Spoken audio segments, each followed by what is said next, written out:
This is Diana Sullivan in Austin, Texas, and I want to show this technique for the seashell shawl pattern that I've developed. This is a big triangular shawl and really fun to knit, not too hard. Originally, I had a system for making this that was a little difficult, but I've come up with a greatly simplified method, and I have a pattern available for standard, mid-gauge, and bulky knitting machines.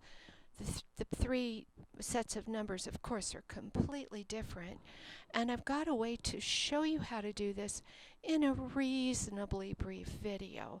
This is a short row job, so it's a little bit slow, but I'm going to go ahead and make a miniature shawl so that you can get the idea of how this is made and how fun it is to make. I want to mention briefly that this is a lot of fun with self-striping yarns, and I particularly like it with double stranding and some of the heavier yarns that will go through your machine. So let's dive in and get started, and I'll explain the structure of the pattern.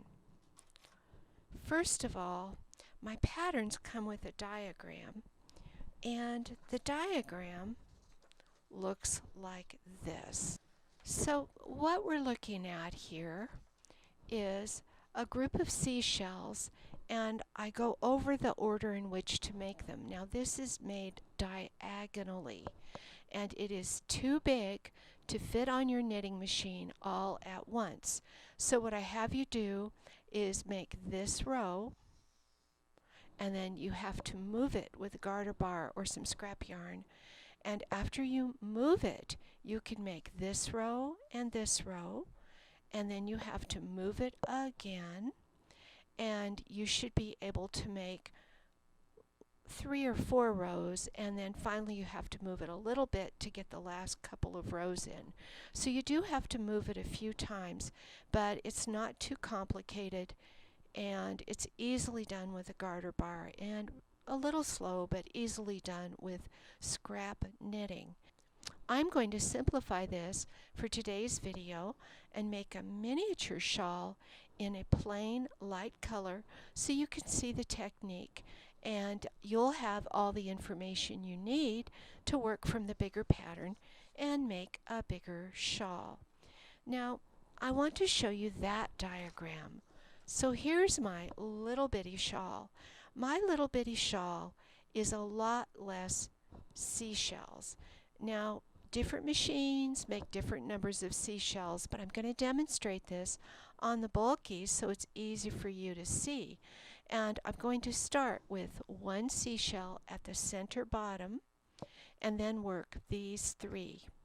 And then I'm going to work this one and 2 more, and then this one and 1 more, and finally I'm going to do the last one. Now the seashells across the top are a different shape from the other seashells. They are cropped. They are shorties. I call them finishing shells. Also, I need to mention that the bottom of the pattern is an I-cord. I do an I-cord cast on, and then I hang needles on it. So we will start with the I-cord cast on part of the job. Now I am on my bulky machine, and I have marked the needle bed. My needle bed has green marks on every 10th needle, which is one of the ways to do it. Different machines require different sizes. A seashell for today's sample will be 20 stitches wide for the whole seashell, but they're going to move over by a half a shell each time. So here on the diagram, if this is a 20 stitch seashell, then the next one up is going to go from the middle of this one and then over another 10 stitches. And then this one's going to go from the middle of this one and over another 10 stitches, and so forth. Each one is offset.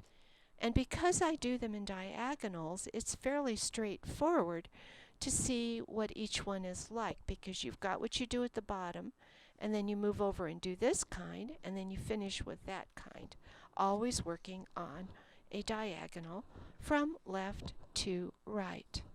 Now I'm going to start by making the I cord that goes along the bottom of the seashells.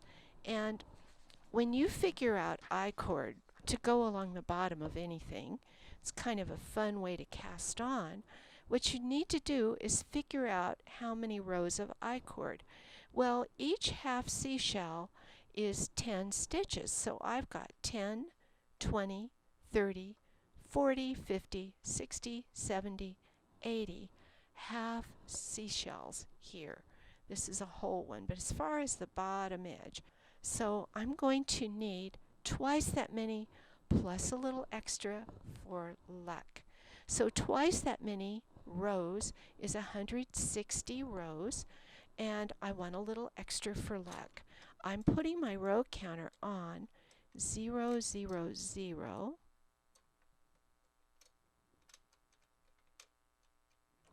And I'm going to make a 3-stitch I cord on a loose tension. So I've rolled out to tension 10, and I've brought out 3 needles. I'm using this rose-colored yarn because I think it films well and you'll be able to see.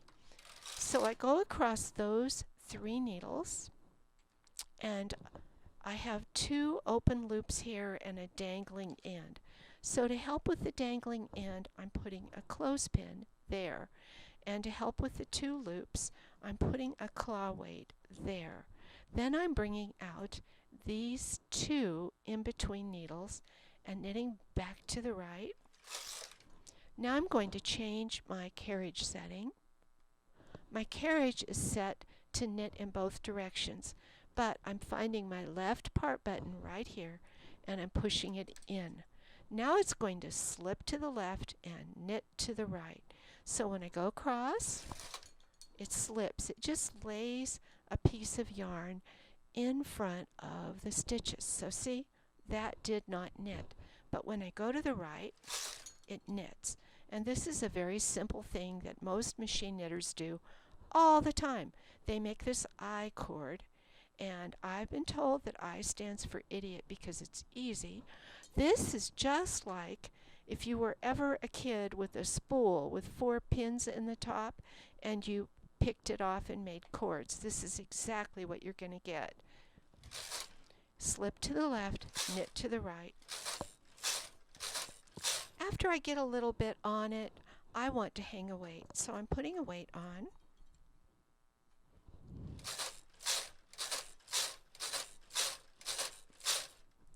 And here's what it looks like. It's a round cord, a true cord. There are no visible purl stitches. It's knit stitches all the way around. And it is a beautiful edge for the shawl that I'm making. So I'm putting 1 weight on it, and I'm going to go ahead and knit this cord off camera, and I'll be back to show you how we can use this cord for casting on. Now I've made a big piece of this I cord. I made 200 rows of I cord. Why so many extra rows? Well, I am not binding this off right now. I'm going to cut this yarn and I'm going to drop these stitches. And dropping the stitches means they could easily unravel. So if I've got live stitches here, I've got a few rows that could unravel and it would be okay. Now let's get ready to do the cast on. We'll start by looking at my diagram. I am going to make this row of shells. So this is how far I'm going to be casting on. I am going to have room for 1, 2, 3 half shells, and that would be these 3. 1, 2, 3 groups right here. And then I need 2 groups for this shell here at the bottom. So that would be this one and this one. So those are the needles I'm going to cast on for this row. And I'm going to go across and back just to open the latches and line them up. And I like to really open my latches all the way using a slanted cut credit card. So I've done that. And then working from right to left, I'm going to take the end where I cast on, this is the end that won't unravel, and I'm going to hang it on these stitches. Just take a transfer tool and get one of the loops really close to the end on your tool and hang it on that end needle.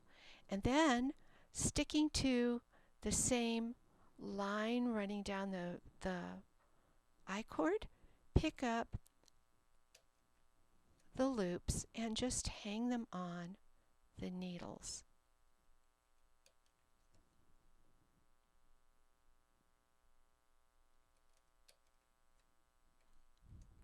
I don't have that right.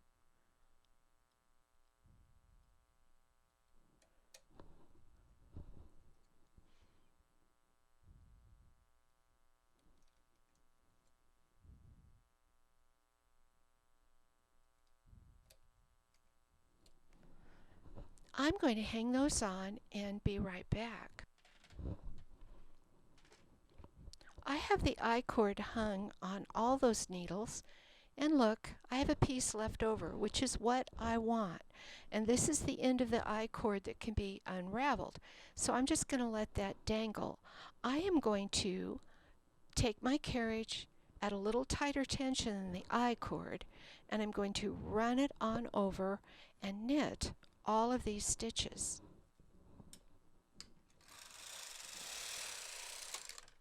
And that sets me up to do my first shell here at the left side.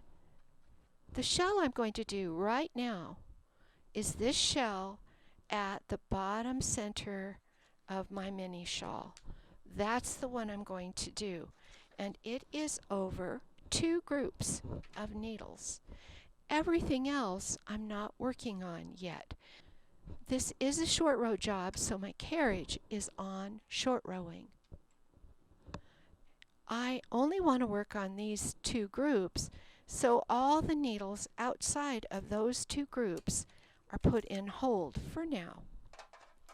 I also want some weight on these needles, so I'm putting a couple of claw weights on there. And this is a really simple shell. I'll zoom in just a little, try and make it as easy as possible to see what I'm doing. I'm putting the needle closest to the carriage into hold. So the machine is going to go over that needle and not knit it through.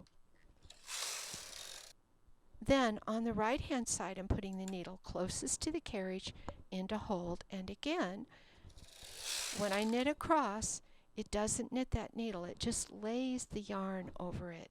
It makes this little loop right here, which is just what we want. And then I do it again. This is like shaping a toe. I pull out a needle and knit over it. Always on the carriage side.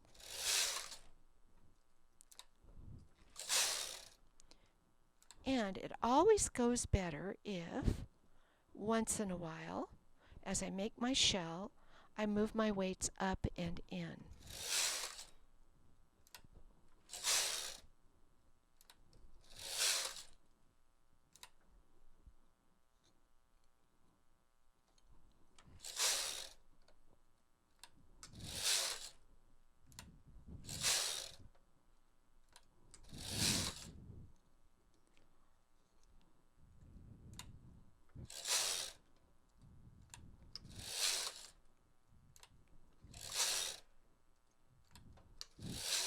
Now it gets a little harder to work when there are only a few stitches, and you can put a claw weight in crooked and that'll work fine, or you can get one of these claw weights with point. Some of the dealers carry those, and you might be able to find them on eBay as well. Anyway, I'm continuing this until I'm down to only 2 needles. And at that point, I'm going to bring this one out into hold so I don't make a hole in my shawl, and I'll be able to reposition. let's look at the shell that I've made. You can see this curved thing hanging below the machine. So that was the shell on the very bottom of my diagram. So I will just messily color this one in.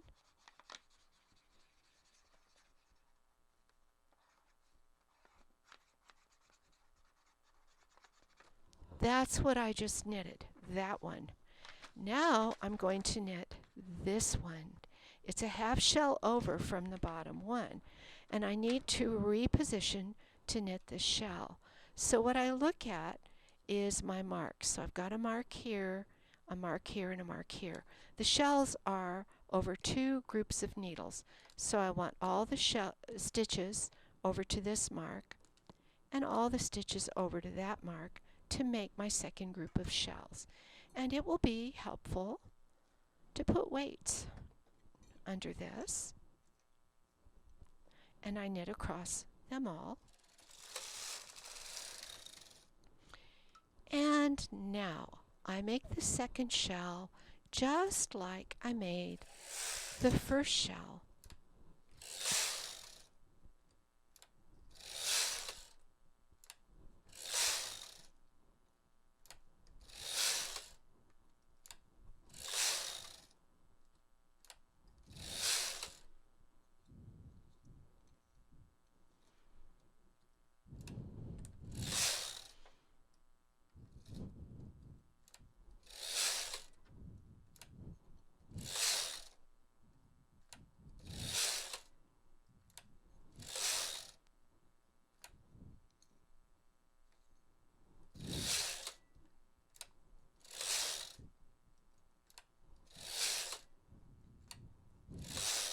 And you might choose to just use your fingers to hold the knitting down.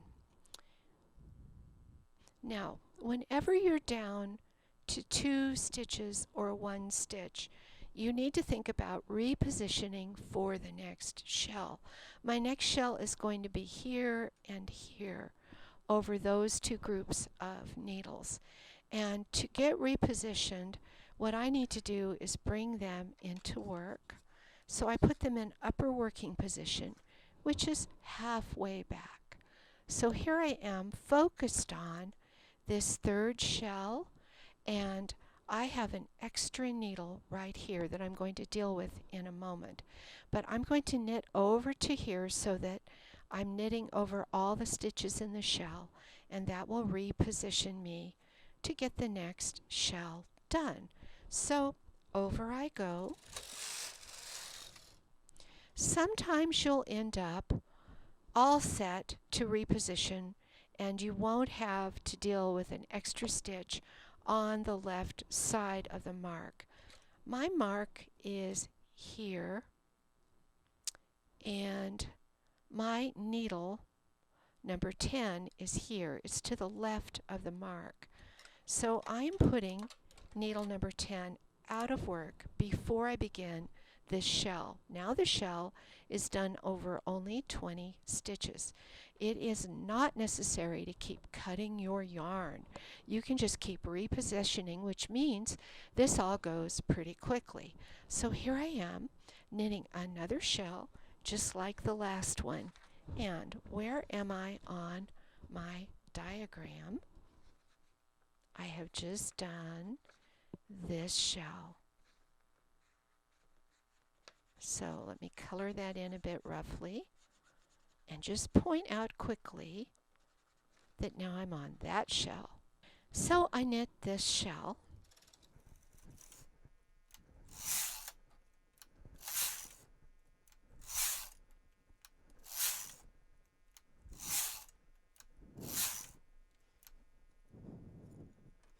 Now when in doubt, move your weights.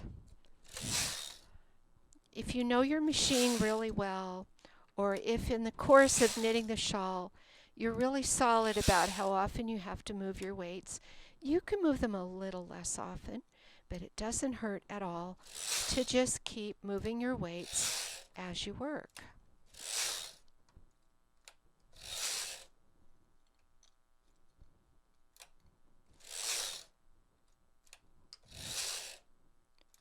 And here I am with 2 stitches left.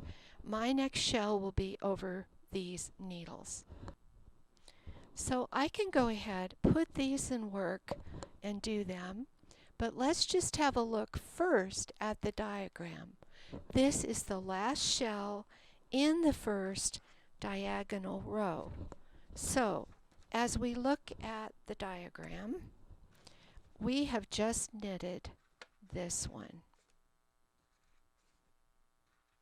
right here. Sorry, my coloring is so messy, but I want you to notice that the last shell is different. It is a shortened shell. I call it a finishing shell because it's the end of the row. Well, no worries, it's easy to make. All you got to do is keep track of where you are on your diagram. Coloring is a great way to keep track.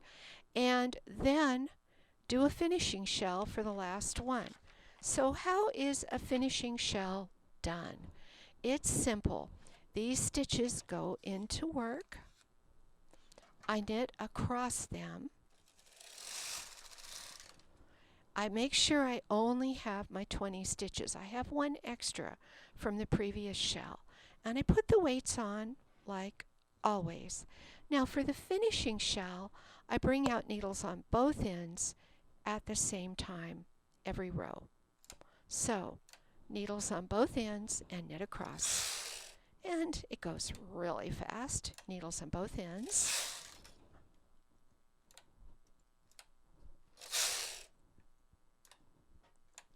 I'm going to move my weights.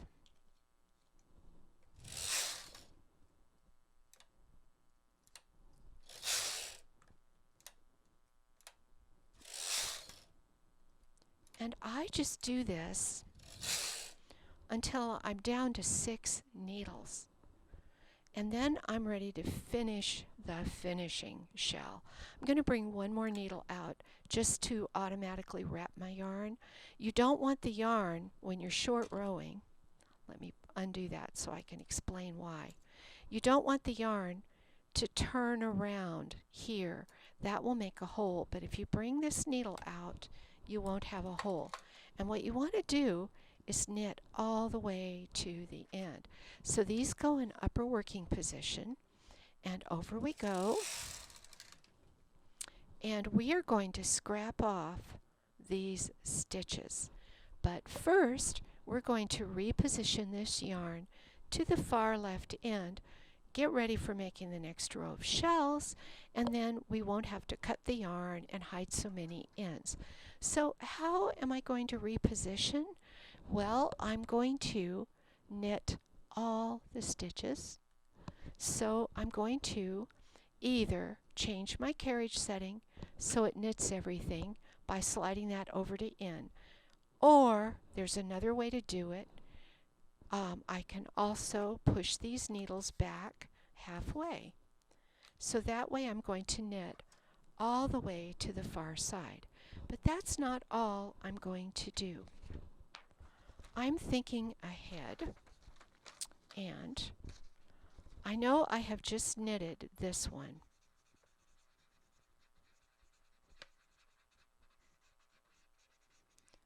So the next row is going to be this group.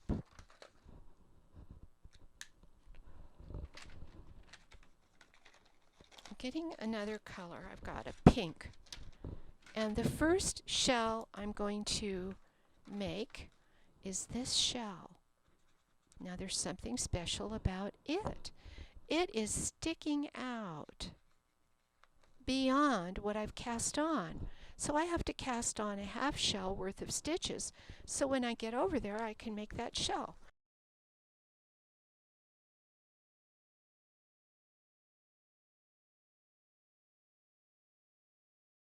So let's do that right now. A half a shell worth of stitches is 10 needles. So these will be the 10 needles right here. I'll just put them in B working position. And I'll open the latches to make this easy. And here's that piece of cord hanging around, ready to be used. And I'm going to hang it on those 10 needles. When you're hanging I-cord, make sure you never put 2 needles in the same hole because you won't get a great result with that. You want each needle to have its own hole in the I-cord. So shazam, I'm now set up to make a shell here for the beginning of my next diagonal pink row. So I'm going to knit across all stitches to get there, to get my yarn there. So let's do that. And then I mentioned to you that we were going to scrap off this one over here. So I'm unthreading the pink because I'm not going to scrap off with pink. I need some other color that is easily seen. And I'm going to do one of two things. Your choice, dealer's choice here. I'm either going to do a free pass to the right, which is really easily done on almost any machine, or I'm going to put everything in hold except the stuff I'm scrapping off. So this time, let's do the hold method. I need 2 whole groups because I'm going to scrap off this whole last finishing shell. And I'm going to go over there and scrap off. Now, when you have to go over a bunch of held needles with some waste yarn, here's a way to do it that works really well. I'll put a clothespin on the end of the waste yarn. That puts a little bit of weight on it. And then I'll lay it over all of these needles and thread it in my machine. So it's just where I want it. And then my machine is in hold. It has to be in hold, so it'll skip all of these. And over I go. And you see over here my clothespin dropping? That's fine. It puts enough weight on it so it will knit off. And I need 7 or 8 rows of waste yarn. That will give me a good secure edge over here. And then I can just drop this last row's finishing shell.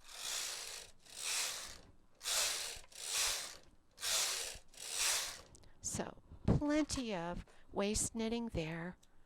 And I'm cutting my green, which is a really good contrast to the pink, easily seen. Going back to the other side, which dropped my shell. I'm getting the hardware off it. And I'm going to let it dangle down here. I will deal with that top edge and those open stitches later with a nice edging that I think you'll enjoy learning. And now my carriage is on the left, and I'm set up to do my first pink shell with a dot in it. So it is over the first 2 groups of 10, and it is a regular tall shell, not a short finishing shell. So I put the yarn into work, and I'm going to do this in the usual way. A couple of weights under the shell will be helpful.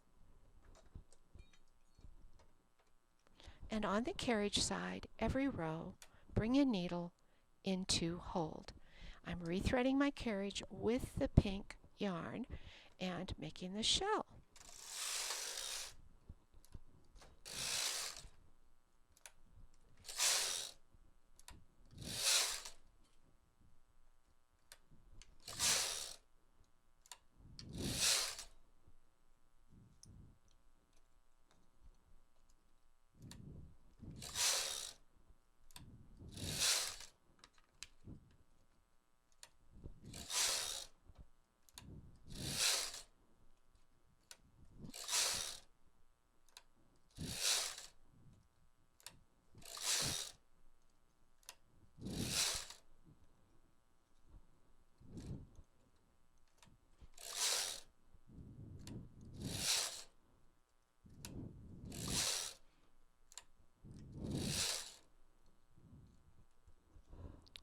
When I got down to 2 stitches, I have to reposition.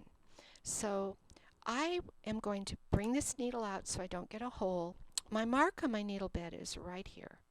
So my next group is from this needle and over 2 full groups. So this is my second shell.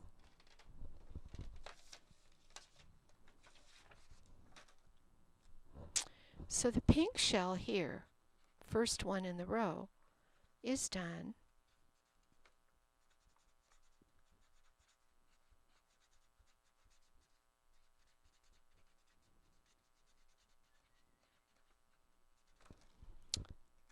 The next shell to do is a full-size shell, and it's that one.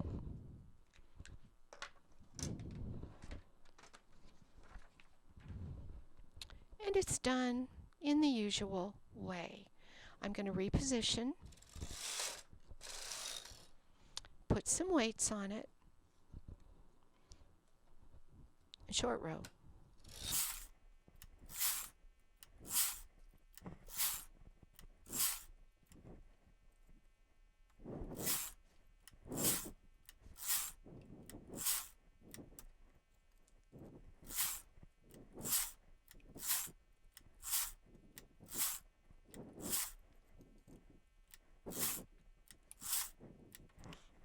Now I'm down to 2 needles on that shell.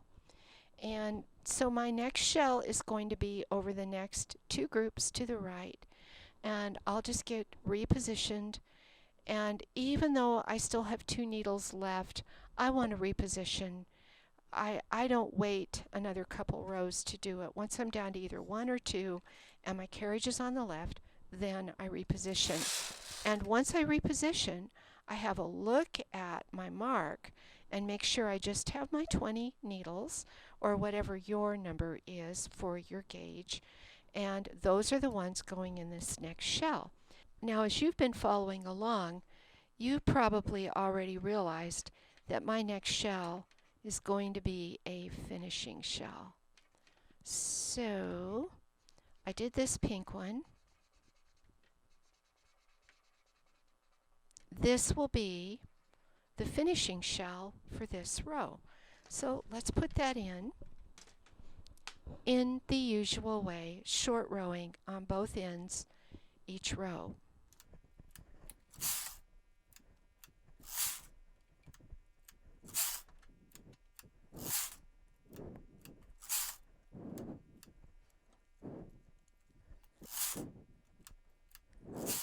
So now I'm down to my 6 needles, which is how far I go on a finishing shell. I'm putting one more back into hold so that I won't have a hole here, and I'm going to knit on to the right. And now we have to think about the next row.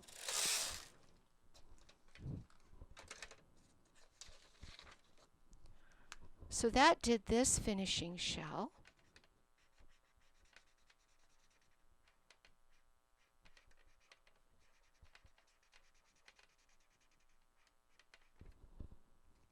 And my next shell will be here. It will be a full-size shell. Right now my carriage is on the right, way over there. This has to be scrapped off, and then I'm going to do a full-size shell on the left. And this is another shell that overhangs the shell below it. So right here, I have to do a cast on. I have to hang that cord on the left-hand end. On the left-hand end, it's pretty easy. You've done this before. I'm just putting this cord onto 10 more needles.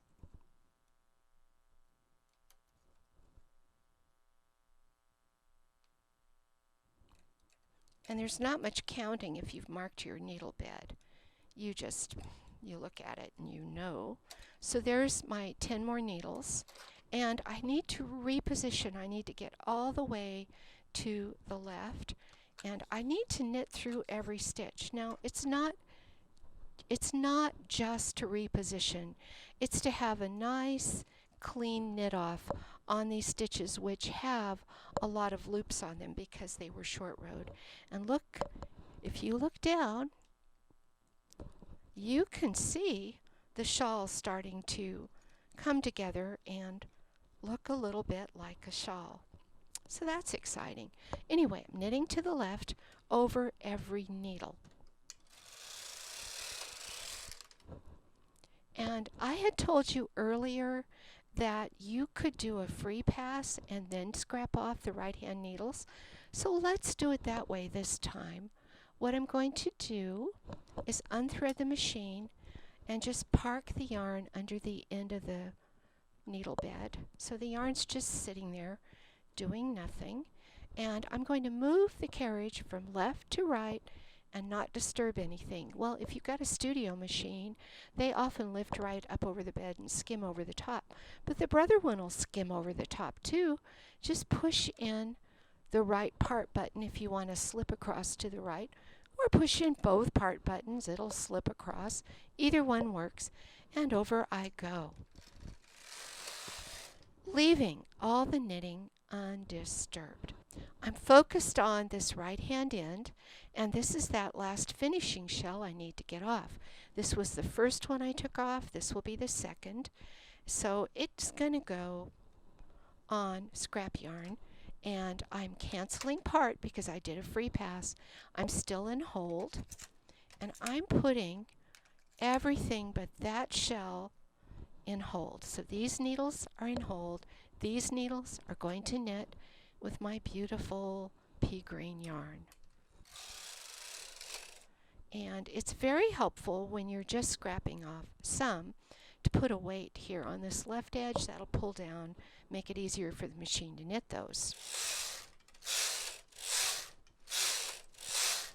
So those are scrapped off. And you haven't scrapped off until you put the needles out of work, back out of work. And now let's focus on where the action is. I'm back over on the left-hand side, and I'm going to make that shell that I marked in purple on my diagram. So this is that shell. It's a full-size shell, and it's over 2 groups of needles on the left-hand end of everything that's cast on. So those guys go and work, and I'm going to do a regular shell in the regular way, a tall shell. So let's rethread the carriage, make sure the settings are all normal and in hold, and I'll knit across and start my short rowing.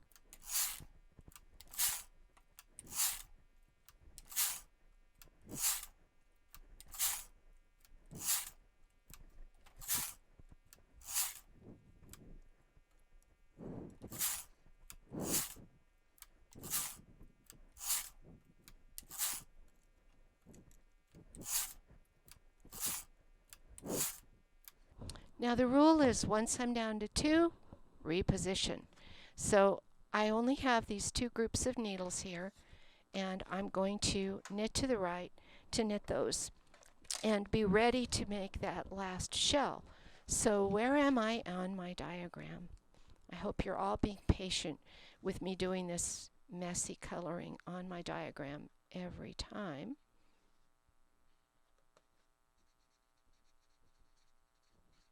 So this is the full-size shell that was just knitted, and this is the final shell, a finishing shell, in this very short, quick little row. So I'm going to get repositioned and then look and make sure I have 20 needles only. So to have 20 needles only, I just want to be between the marks, so I've done that. Repositioning my weights, and you remember finishing shells, we do both sides at once.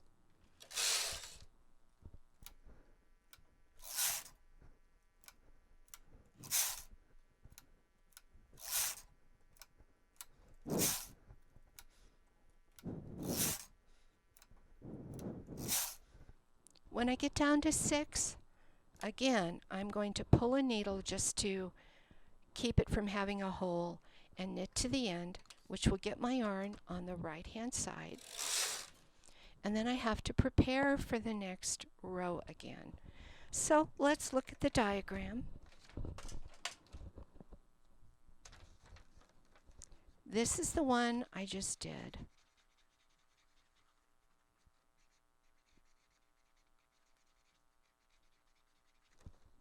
Our last row isn't much of a row. It is one finishing shell. And I've indicated what it is in blue, and it's another overhanging one. So I need 10 more needles on the left in order to do that one. I also need to scrap off the one on the right. So let's do a little bit of planning ahead. Let's start by giving ourselves the 10 needles that are needed.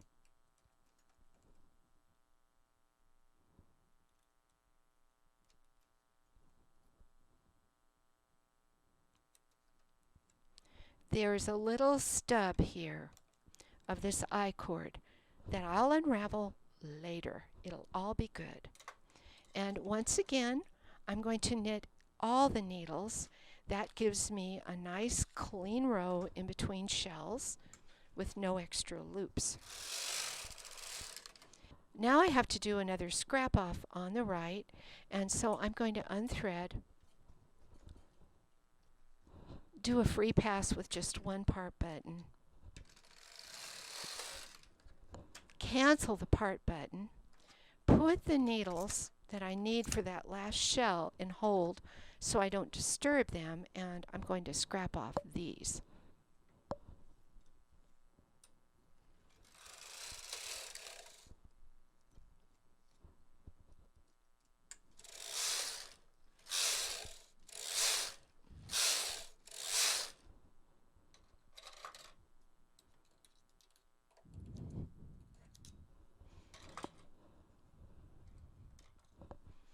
And you're not scrapped off until you have dropped the knitting and taken the needles out of work.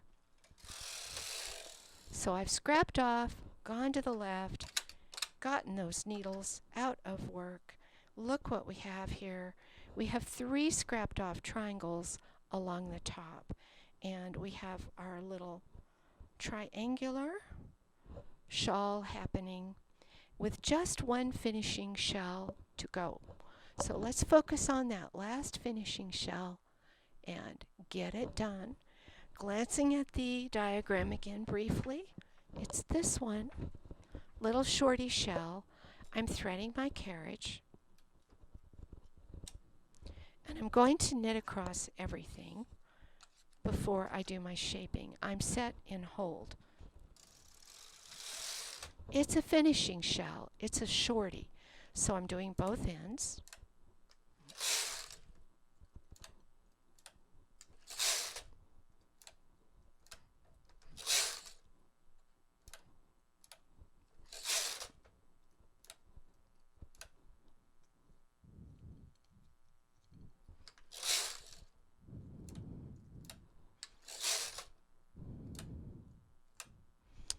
And now I'm down to 6. I'm going to do what I did before. I'm going to get the ones on the right as I go to the right, and I'm bringing out a needle so I don't get a hole. And then I'm going to get the ones on the left and cut that yarn. I've got a shawl here. I don't have it edged, but I've got a shawl, and I'm going to scrap off that last finishing shell, that one shell row.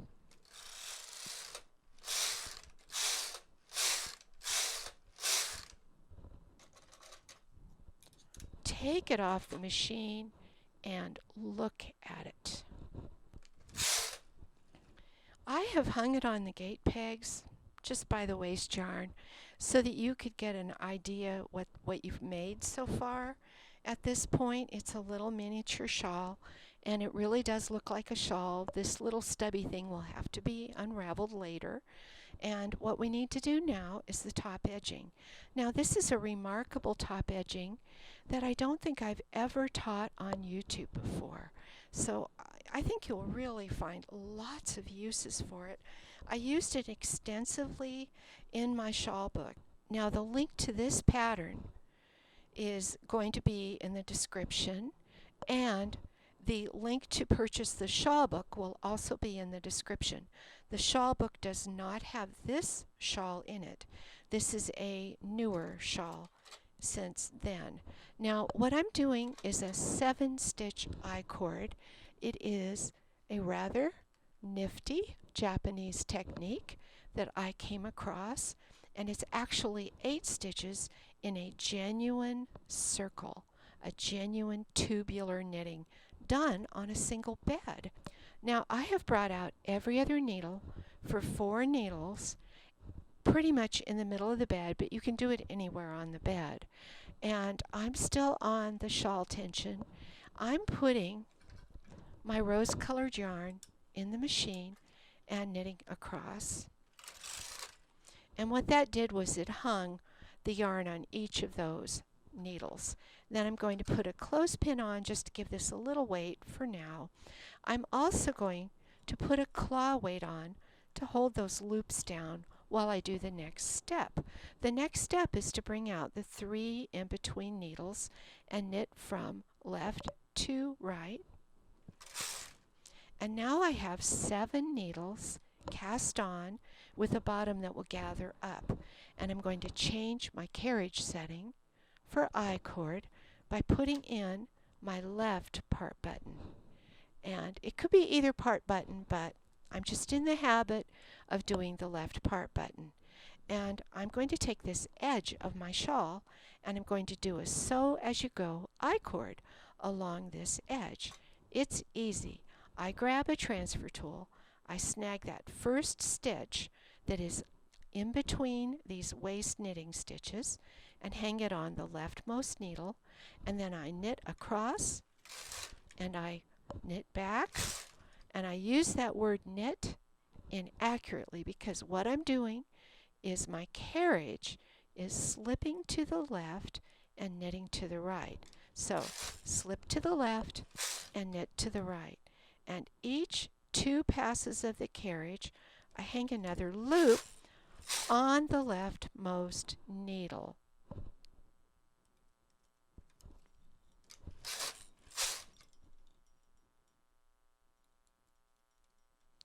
And I'm going to do this until I have, I don't know, 8 or 10 loops. Here, these long raggedy looking ladders, which I'm going to then fix. Okay, so now I have a thing with a bunch of ugly ladders. I'm going to zoom out a little so you can see my thing better. And first of all, I'm taking off the clothespin. I'm taking off the weight just for a moment, and I'm drawing up the bottom. So that closed the bottom, but it left a loose loop here. And I'm just going to take 1 claw weight and hang it from the back for now, because I want you to see everything going on the front, that is the side where I'm sitting. I take my latch tool and put it in from top to bottom and then twist it around. That kind of puts an E-wrap on that latch tool, doesn't it? You can do it from the left like I did it, or you people who are right-handed can do it from the right just like that. Okay? And then latch it on up. Ladder through a ladder. And it's pretty easy to latch up. But it does a remarkable thing. It gets rid of the ridiculous looseness, and it makes this turn into an extra wide cord. And it's a perfectly round, beautiful cord, and it's sew as you go installed on the shawl at the same time. And then I do it again. I like to go 8 or 10 times, which is like 16 to 20 rows with my carriage and maybe half of a shell.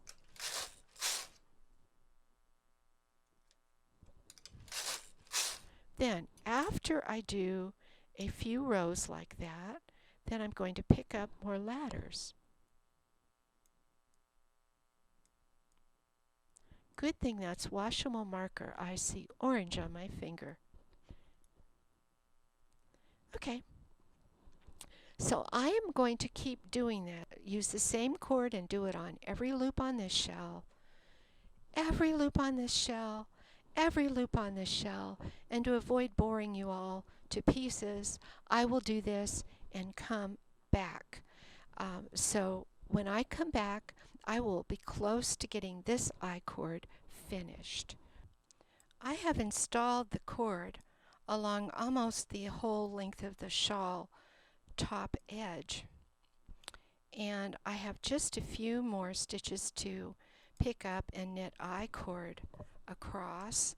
So I'll do those last few stitches and show you how to end this extra wide I-cord. Now, one of the reasons I'm doing this is a sturdier cord. It's a little extra width and it puts a little more edge on and gets rid of a little unevenness from having those short shells short-rowed along the top edge.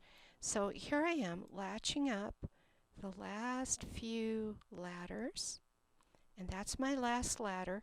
As usual, I leave my tool hanging.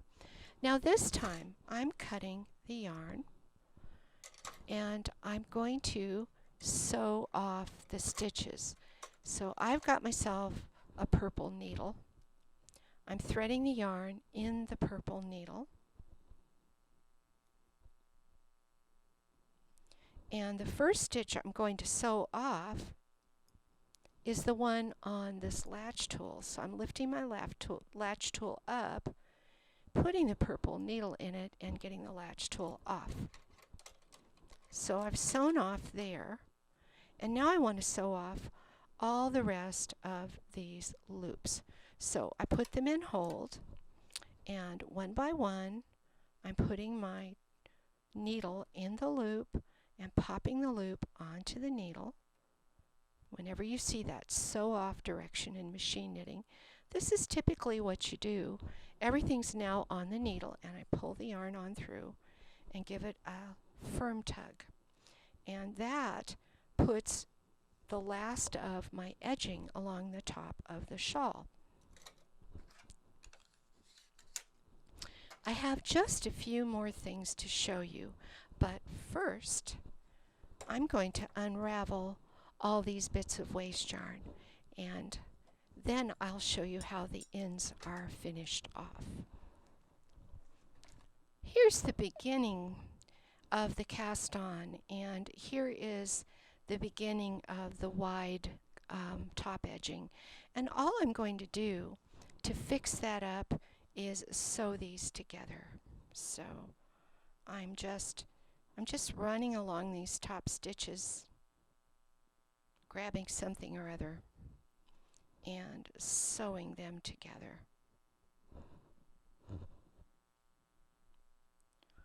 Not terribly worried about it, but let me get that done. You'll be surprised how really decent this looks. So that's sewed together, and all I need to do with that then is hide a couple of ends. I've got an end here and I've got another end kind of on the inside. Yeah, I don't know, that doesn't look great. Maybe I'll sew that together too. So here I am on the inside, just taking some stitches between the stitches on the beginning of one and the stitches on the beginning of the other. Just pull it up, clean it up a little bit.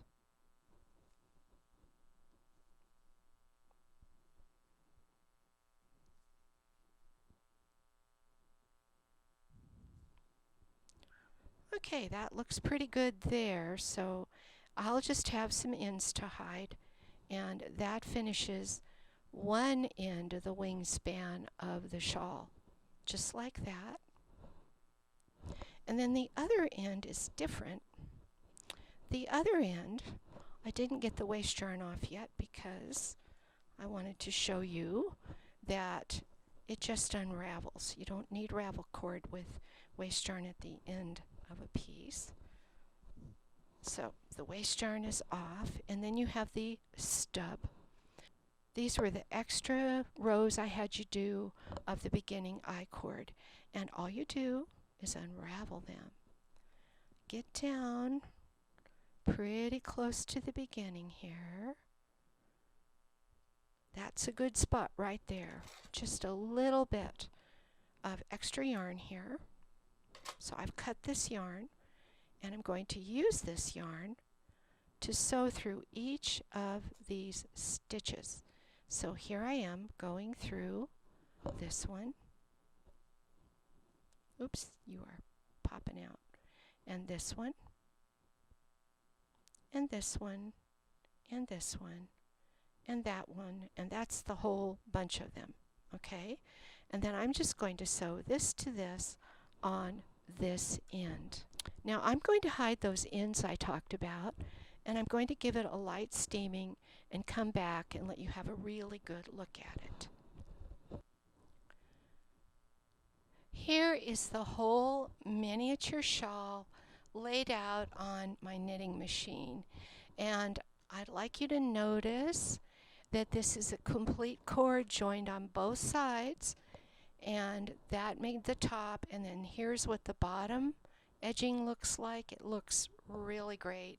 It's flexible enough to curve around the curvy shapes at the bottom of the shells, and the shell has kind of a 3D effect. You can block a lot of that out if you want, but I kind of like the 3D effect. And it's an easy pattern, it's a lot of fun to make, and they are absolutely striking in a number of different yarns. This shawl was made with a yarn called Northern Lights, and I just used the yarn as it came off the ball. It was self-striping. This one was made with a yarn called Feeling Gradient, but it was two strands. One strand of the Feeling Gradient, which kept changing colors, and the other strand was this dark mink colored yarn. And so I got these pale grays and minks mixed here, and two minks here, and I got a brown and a mink here, you know, all these different shades. And again, I just let the yarn go where it fell. So this is a super cool project that you can make as a gift, and you can use a lot of different yarns. You can use any of the flatbed knitting machines that do a good job with short rowing. And I think I have showed you all the techniques you need to make it. I do have to caution you that a big shawl will have to be moved on the machine, and I did it with a garter bar. So after I did this first row working on the right, and I had scrapped this one off, then I moved everything as far right as I could get it. Then I could get a couple more rows done. So the moves weren't too hard to make, and they're great garter bar practice. You can also just scrap it off on waste yarn and move it on over, unwind the waste yarn and use it again the next time you have to move. So I hope you have a wonderful time with this pattern. All of the instructions are available at www.dianaknits.com, and it's a digital pattern. You won't be getting a book and a video this time. You can use this video to understand all the techniques, and then you can follow the written pattern, which has plenty of diagrams and no abbreviations and is as clear as I could make it. So have a great time with this, folks, and happy knitting.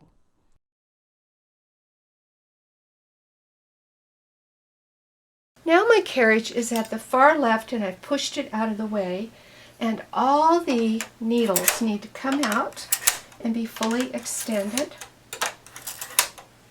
so I can use the garter bar. Now when I say all the needles, I'm not kidding. I need to bring out these needles over here on the far right as well, because I'm moving over and I need a place to move over onto. I also want every one of the latches to be open. So I've got a cut credit card, and I've slide along and get those all open. I have a two-piece put together garter bar from Chris Crafter, and I'm going to use it.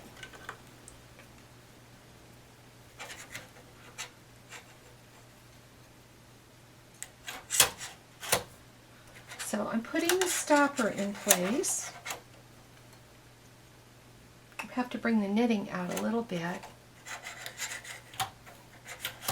And I'm putting the stopper back behind the needles. I'll be happy to have the stopper. It'll make this job a little easier.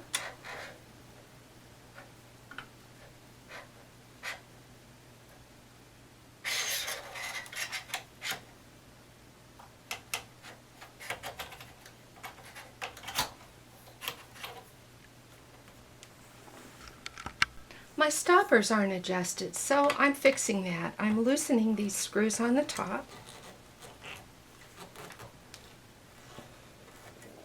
A little bit. You don't have to fully loosen them, just a little. Then you squeeze it up so that it fits tight. The back of the stopper is against the needle butts inside, and the front of the stopper is against the gate pegs in front. And then you tighten these screws. So there's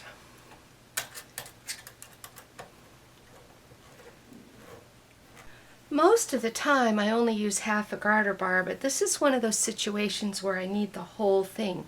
So I've got it bolted together. This is a Chris Crafter garter bar. I'm putting it on the machine so that every single hole in the garter bar is on a needle, and then I just pull the knitting onto the garter bar. It goes on easily.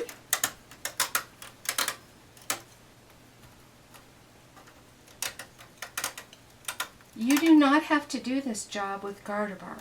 You could scrap this off and then pick the stitches back on one by one.